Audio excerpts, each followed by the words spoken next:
into a time of deeper contemplation, of centering, of preparing ourselves for the message today and the prayer time that follows. It might be the only time we get to be at peace for the whole week. So I invite you now to get comfortable in your seats. If you haven't done so already, wiggle around a little bit. Stretch those muscles in the neck, might be a little tight. Wiggle those shoulders around. Pop a vertebrae or two in your back. I invite you now to just close your eyes if you feel so called. So maybe half closed, or leave them open, whatever works for you. And in this moment, let's take a deep collective breath, breathing in as deep as possible, holding it for a moment, and releasing it. Just let it out. We take another deeper breath in now, filling up those lungs with that precious, priceless oxygen, holding it for a moment. And as we release, we just naturally let it out. Let out all the worries, the concerns, the frustrations that we may have experienced throughout this week or longer. And with each consecutive breath, I invite you to just take a nice relaxed breath in and a relaxed breath out. Just syncing up with your own divine rhythm, harmony. With each consecutive breath, feel your mind, any thoughts you have begin to dissipate, clearing things out. You are a blank canvas. You're an empty room. And in this time together, I invite you now in this space of openness and receptivity to let these words that I begin to speak now filter in through your ears, through your mind. Let them reverberate through your body and anchor into your consciousness. Imagine you are breathing in shimmering white light from the infinite. Breathe the white light through your whole being, clearing, blessing the canvas of your mind for an energizing vision of good. In your mind's eye, you see a sparkling light blue light. This is the light of imagination, right behind and in the middle of your physical eyes. I invite you to watch this sky blue light begin to expand, to begin to fill you with its shimmering radiance. Breathe this brilliant, iridescent blue light into every cell and atom of your being. And as you begin to do that, I invite you to affirm this statement. I perceive a new possibility and make it a reality. I perceive a new possibility and make it a reality. Just hold this in your mind for a moment. And now, into the creative power of divine imagination, I invite you to place a desire of your heart. See your desire take form and picture it as clearly and in as much detail as you can. Love the picture. Smile into the picture. And now give thanks that this awesome picture of your heart's desire is outpicturing in your life. Watch for clues as to the next right steps as we open ourselves up to the ideas and possibilities found in a short period of silence.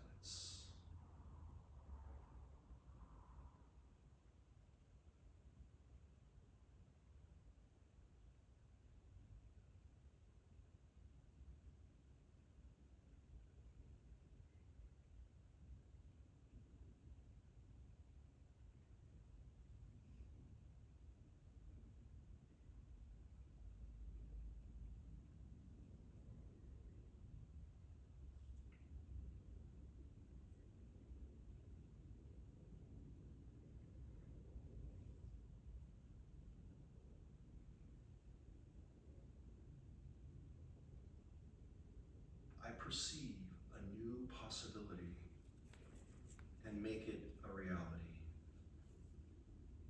Great, magnificent architect, holder of a divine plan for my life, I give thanks that I can catch a vision of the amazing good possible for me. I release all veils that block my clear view of this exciting possibilities for my relationships, my career, my health, my finances, and creative expression.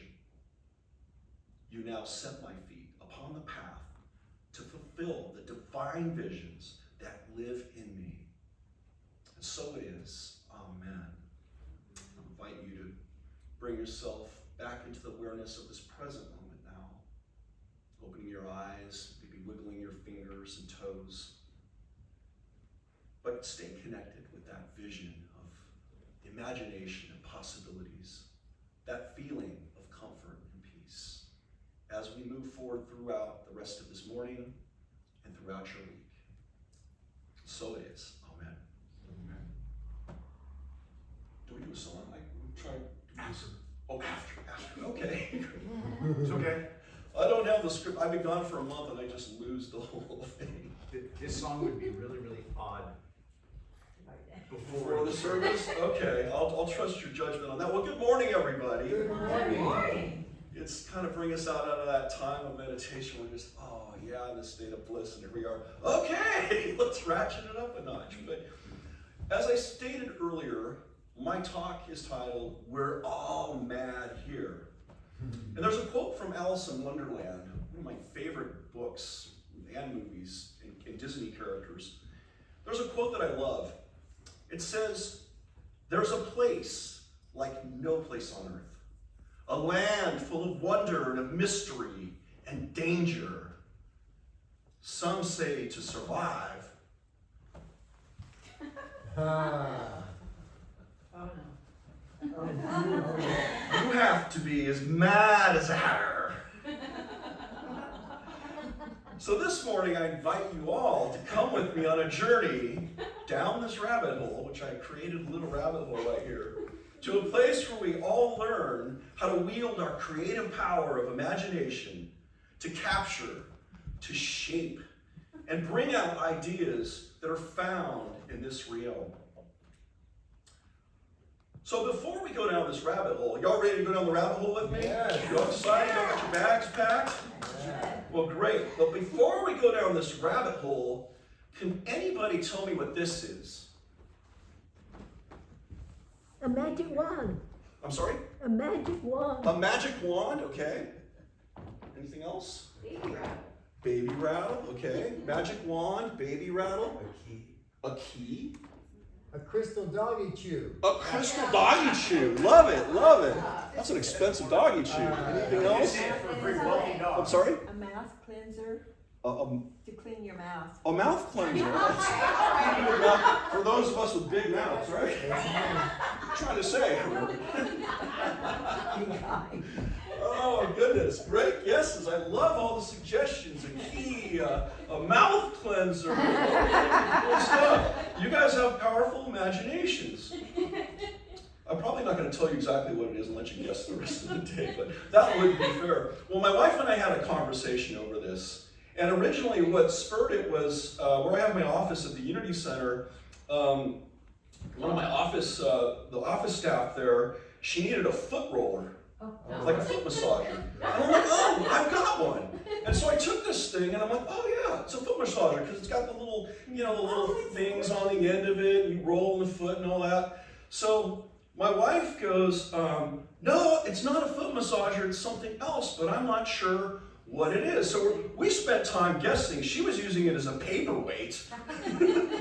My big thing was a foot massager, so we call her mom, because this is where we got it from. At least she knew where she got it.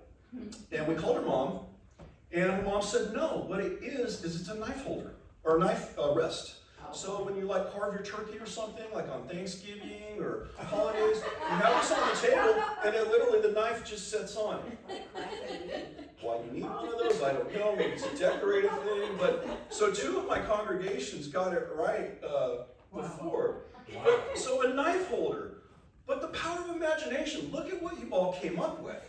You must come from an entirely different financial Right?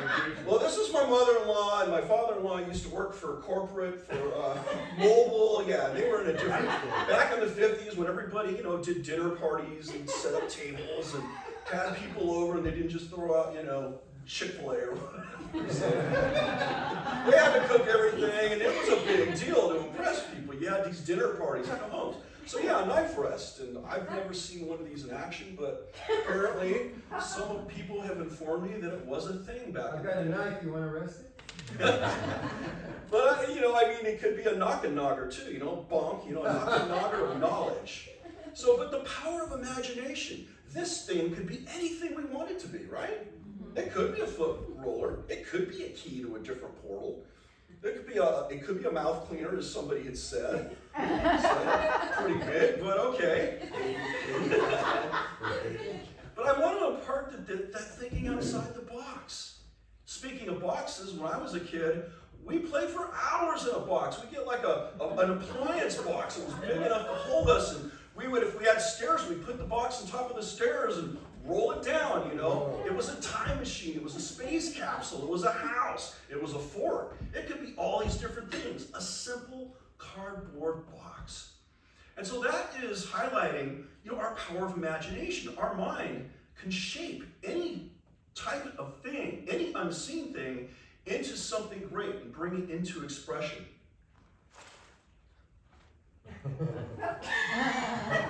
How's my hair? I got Mad Hatter hair. So my talk again is we're all mad here.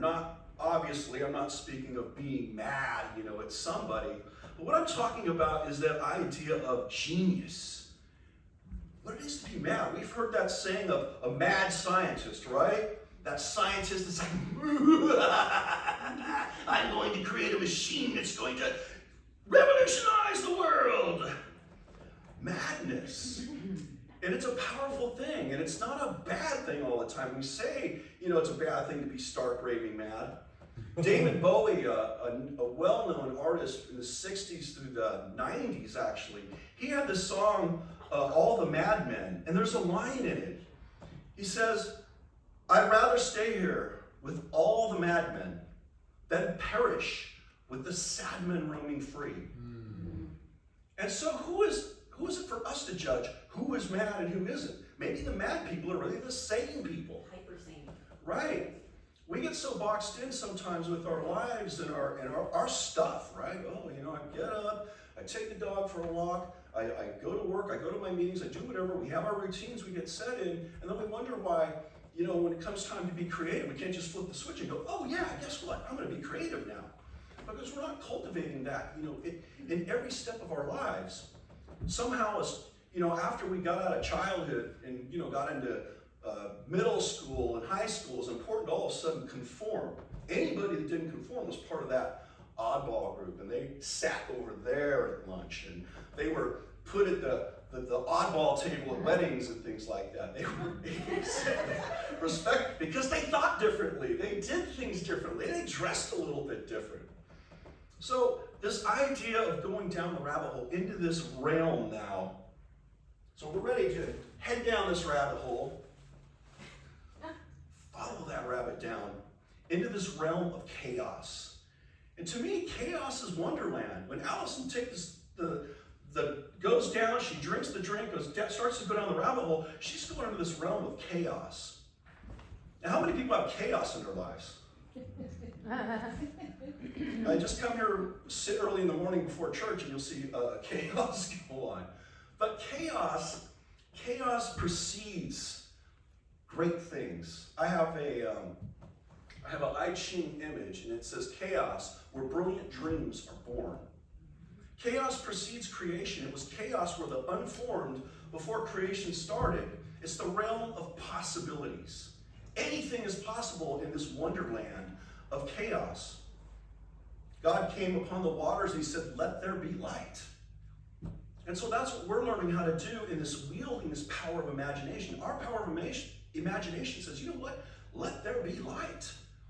we can see the possibilities, and in our mental imaging, we can begin to pattern these possibilities and shape and mold these ideas. Ideas in unity is a really powerful subject. It's a powerful principle. Ideas are basically like currency of the divine realm. There's unlimited ideas. Have you ever had a brilliant idea that, like you for an invention, say, or a song or a story? And what happens, like, have you ever had the experience where you didn't act on that idea? And then like a year or two later, I know this has happened to Tim, a year or two later, somebody comes out with a song, and you're like, ah! That's the power of ideas. Nobody owns them. It's like an unlimited bank account. And even if somebody does come up with the idea, say for a song, what does somebody else do? They come and take your song, chop it all up, sample it, turn it into a rap piece. But it's an extension, it's another creation of that song. So I want to impart to you this idea of creation, this idea, this realm of ideas, and then our imagination, when we begin to cultivate it and harness it, we can transform any and all ideas. And we can say nothing is impossible. Imagination is our golden ticket into this wonderland.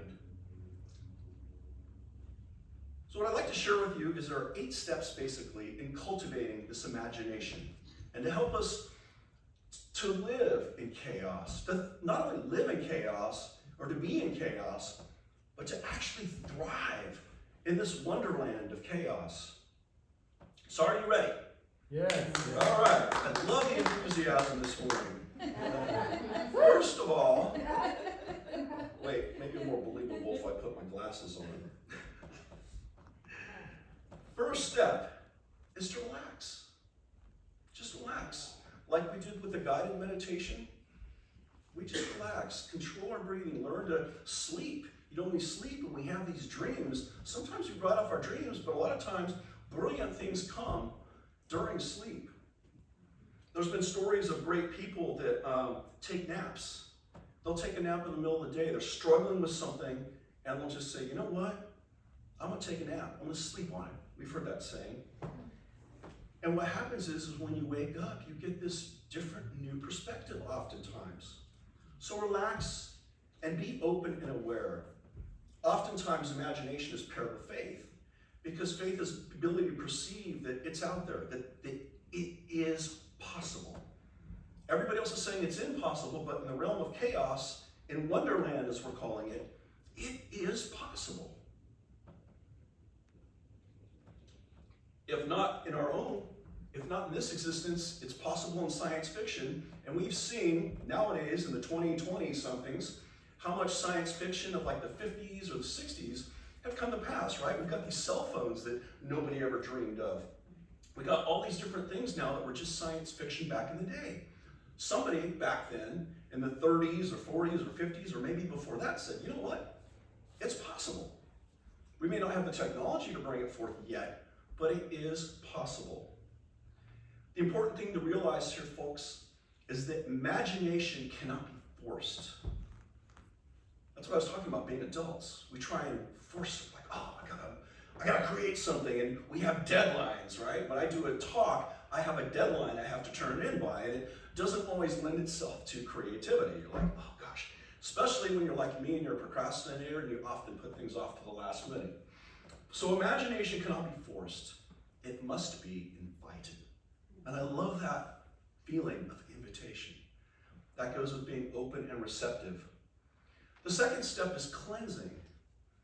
Like during the meditation, when I invite you all to clear your minds, to get those thoughts of, anxieties and worries and frustrations, to create a blank canvas. And the screen of the mind is never completely blank. So what I invite you to do when we're going through these steps is to think of yourself as like a director and a producer of a movie. That's kind of the analogy we're going to be working with here in Wonderland. So you are the director of your own movie. You can create any movie you want. In any situation of your life you seek to change or transform. So the first step in cleansing is you're cleaning the hopper. You have, I don't know if you ever made a movie like just on iMovie or whatever. I do stuff like on my phone, and I got iMovie and I got all these clips. So I take all this footage, I'm like, okay, I got all this footage, but not all of it's good. So the screen of the mind is never completely blank. We're always filming. We're always taking in things. And we decide the footage that we're going to use. The third step is consideration. I like to say consideration is also being considerate to yourself, being kind to yourself when you're reviewing this footage, because sometimes the footage we're looking at in our mind isn't always nice footage. You know, maybe you ever replay things that you did you might have said something to somebody, or replay that. And that's the footage. It's just stuck on loop, right? Replaying and replaying and replaying over and over. Or it's, somebody did something to us, right? And every time that footage replays, we get just more and more angry.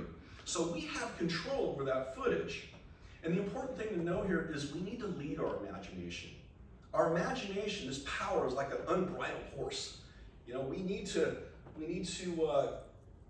get the horse saddled, make the horse, so we can ride the horse and maneuver the horse. We have that power. So imagination, even though it's this thing where we're creative or outside the box, we can harness it, because without focus, it's just kind of,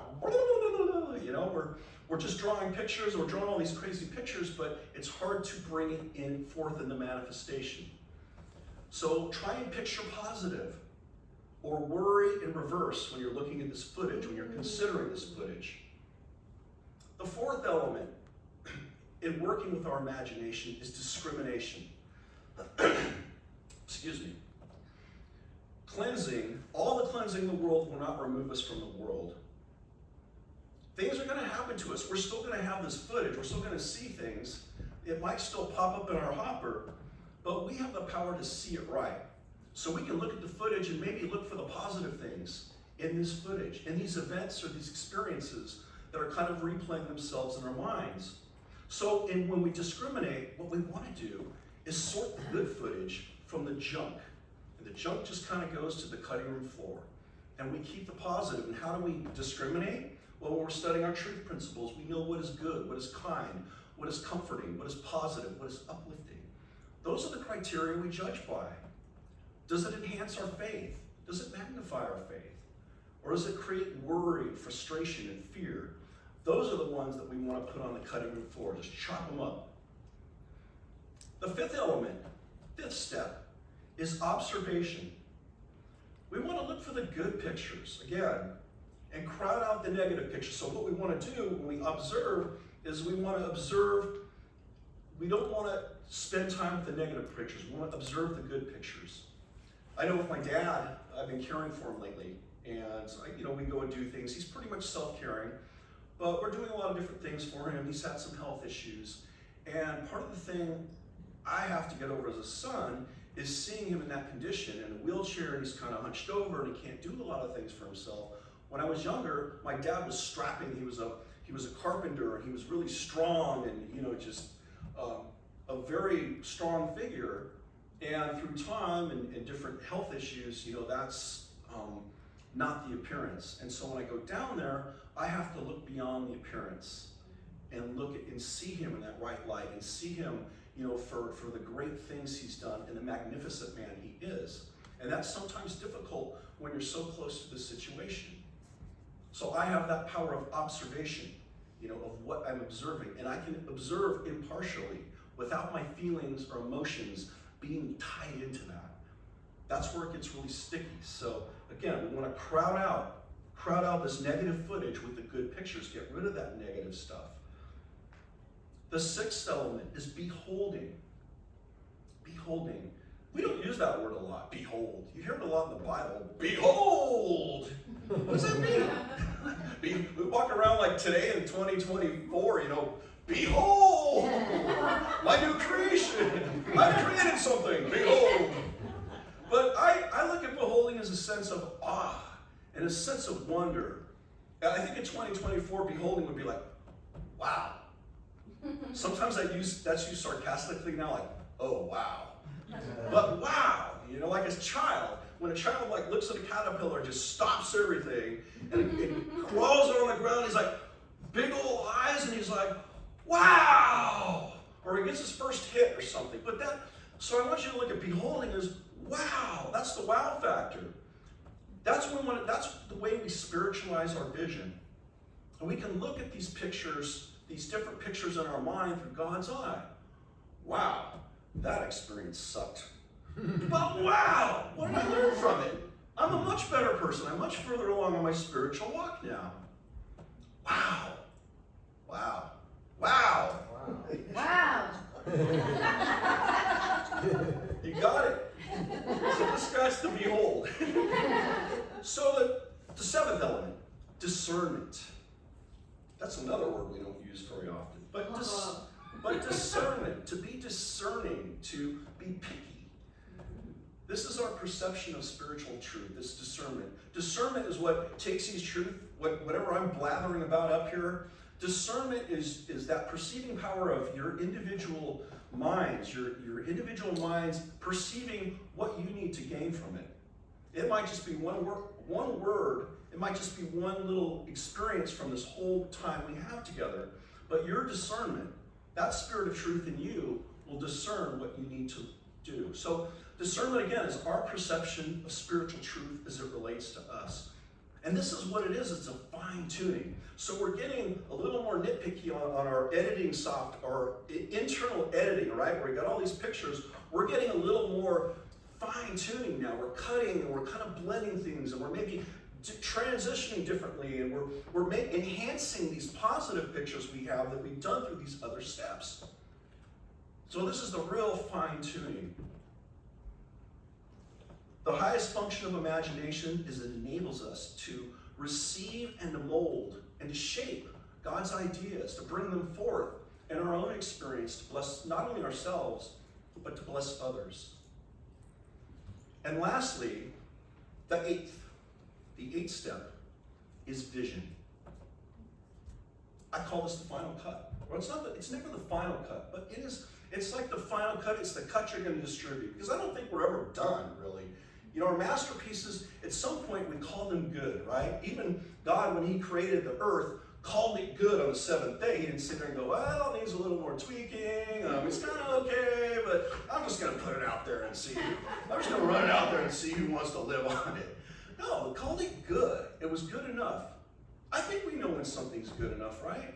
Like if you watch the child draw a picture and make a craft, and I'm going to put some extra things on it. I'm going to put 6 wheels, and I'm going to have a wheel on the top, and then I'm going to have these like lights all around and everything else. But at some point the child goes, okay, here you go, good enough. We can sit there and improve on things all day. If you've worked construction, if you're fixing something on your house, no one's going to do your house like you do, right? So you're painting something, say you're painting your wall or something, you're going to notice that you're the only one that's going to notice that little tiny spot, that little blemish that you missed on the wall. Nobody else will notice it. I'll walk in and say, wow, God, your paint job looks great. And you'll be like, yeah, no, it's great. Blemish on the wall. And hopefully you don't point that out to anybody. But again, so the vision, this is where we become truly one with Source. This is where we have that single eye. This is where we can begin to have that perfect pattern to shape that mental image we have, to shape a relationship, to help guide something we want in our lives, whether it be healing for ourselves or another, for the comfort or peace we seek.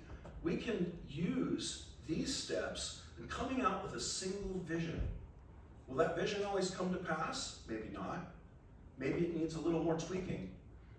But the Spirit of truth, the Spirit of love, the Spirit of all good things will guide us in helping to shape that vision. Maybe we go back and we have to tweak it just a little bit more. But this vision now is, when we have this vision, we know, okay, it's done. I'm going to step forward in faith now with this vision and begin to shape my reality. We have that power. So here we are in Wonderland, in the midst of chaos. And again, to close us out, chaos is the realm of unformed ideas. It's substance. It's the place of pure potentiality. Our imagination, centered between the eyes, which is one of our 12 powers in unity, our imagination gives us the ability to access, to harness, to shape, to form, and create from infinite possibilities. Infinite possibilities of creation that are found in this realm right here and in this immediate experience. So to end in the words of the dodo to Alice, the best way to explain it is to simply do it. Namaste.